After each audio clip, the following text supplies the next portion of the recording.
Hey, my name is Norman Anthony Coulter Jr. That's my whole name, and I run a company called Six Man Character. Six Man Character, and people always ask me, "What is Six Man Character? What does it mean?" Um, and I guess the best way to describe it. Let's take the Lakers last night. By the time a lot of you see this video, it'll be old, and no one will remember what happened last night when the Lakers played the Dallas Mavericks. But last night, the Dallas Mavericks went up 3-0 on the Lakers. In other words, out of a 7-game series, Dallas is in the driver's seat. For all intents and purposes, this series is over. They will beat the Lakers. But um, let's track with me for a second about the six-man idea. This year, Lamar Odom of the Los Angeles Lakers um, acquired, or he was awarded the Six-Man of the Year award. Now that award goes to the player who contributes, who gives the greatest contribution from a reserve role. In other words, your best bench player is the best bench player in the NBA is considered the sixth man of the year, and he earned it. I mean, he had the statistics to go with it. I think he averaged about 14 points a game. Just a tremendous reserve for the Los Angeles Lakers. 10 plus boards a game. Some people love him, some people hate him. I happen to like his game. Very versatile player. He can play a number of positions. He can guard just about anyone. Um, and he's one of the reasons that the Lakers captured 2 championships the last couple of years. Now, it doesn't look like they're going to win it this year, all right? Um, it definitely doesn't appear that way. But the sixth man is a significant role. And it's a significant role because it takes a lot of humility. It's not the kind of award that people grow up aspiring toward. In other words, most people grow up wanting to be the star, the starter, the icon, the elite. And the irony is, even if people have played the role of the superstar at some point in their lifetime, you get to a point where the pedigree of the players around you that you're competing against are as good as or superior to yours. Just about every player I've ever met in any sport comes to that point where they realize, man, I cannot get over this hump. I cannot separate myself from my competition. The level is just too good. I am one of all these good players. I am not elite and better than them. And in that realization, a lot of things occur. A lot of times people experience depression. A lot of times people will react and medicate themselves to try and feel better about themselves. A lot of times you'll notice, and you've probably done it. If I'm sure I've done it in my lifetime, you'll resort to language that puts other people below you. We use defamatory language to try to diminish people or diminish their abilities so that we can look superlative or look better. Um, because most of us don't know how to deal with the adversity of our real reality. And let's take the Lakers again. When y'all look at the Lakers, here's what I see. I see a team that's a storied franchise, arguably second to the Boston Celtics as far as the face of the NBA.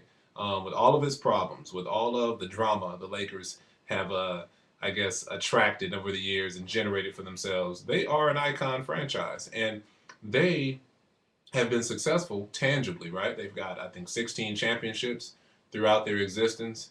And they are the team to beat no matter how bad they're doing in a season. If the Lakers come to town to play your team and your team is in Memphis, Tennessee, that night it's a sold out house and people are they beat LA. You know what I mean?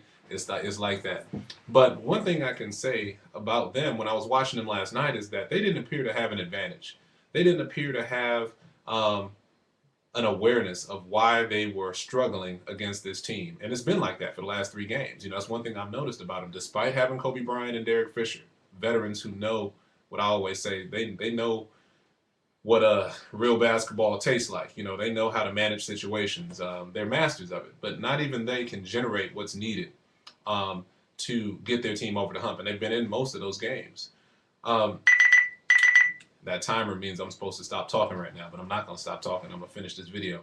Um, I'll get to the point though. The point is that as a person, the sixth man has to do with knowing why you operate the way you do.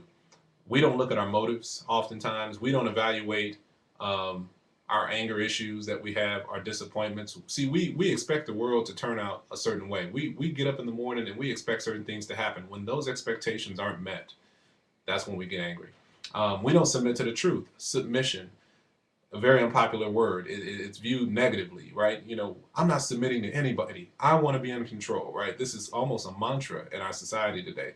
I want to be in control. Truth is this: no one's in total control. and we all submit to authority, and we're liars if we say anything different. That's the truth. And that is the overarching theme of, or it's kind of the thread of Six Man. Six Man is about every lesson I ever learned as an athlete. I identified 12 things that I learned as an athlete. And submission to truth was the greatest of them all. It's realizing that perhaps you're not as good as you thought you were, or realizing that you're better than people think you are as far as a skill you possess, but not flaunting it. It's knowing how to execute, knowing how to add value to a team. It's going into a situation and not needing the approval and the affirmation from the outside to do the right thing on a daily basis. It's understanding how to mind your own business and not compare yourself to other people.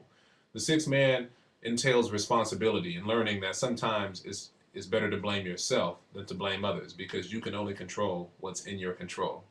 You know, the sixth man has to do with tenacity and resolve, the determination and the intensity, the willingness to play tough, to do something unpopular, to do things that are uncharacteristic, even if it's out of your comfort zone, en route to the mission and the achievement of that mission, not being afraid to be uncomfortable. I'm convinced, and I am a huge advocate of the axiom that seldom do we not know what to do. It's the courage to do what we know to do that makes the difference in our lives, that allows us to be proactive. I'll say that again. It's not what we know that is the problem most of the time in our lives. It's the willingness to engage and utilize and apply what we know to the world around us. And so that's what the sixth man is. And the sixth man is not some aberrant or strange philosophy. I'm gonna tell you straight up that for me, it is straight from the hand of God. The sixth man is a mentality and a philosophy that is given. It's a divine insight. When you know yourself and you understand why you do the things you do, you're presented with a choice. You're presented with a great opportunity to change, to alter, to become consistent in areas where you weren't consistent. You know, we are all a byproduct of our actions, and sometimes the byproduct of the way we've been raised and so forth and so on, but we are not limited to those things. So the sixth man entails quite a bit, and I blog all the time about this stuff. Talk about sports most of the time because I believe that sports is one of the greatest developers of character that there ever exists. You're hard pressed to find anyone in a crowded room who didn't have an experience with sports on some level. And the unfortunate part is that so many times sports fails, or coaches fail us, or we fail to see the opportunities to grow through our athletic endeavors, be it swimming or dance or cheer or football, basketball, baseball, hockey. Doesn't matter what the sport is. Given the right environment, you can learn how to play your sixth man.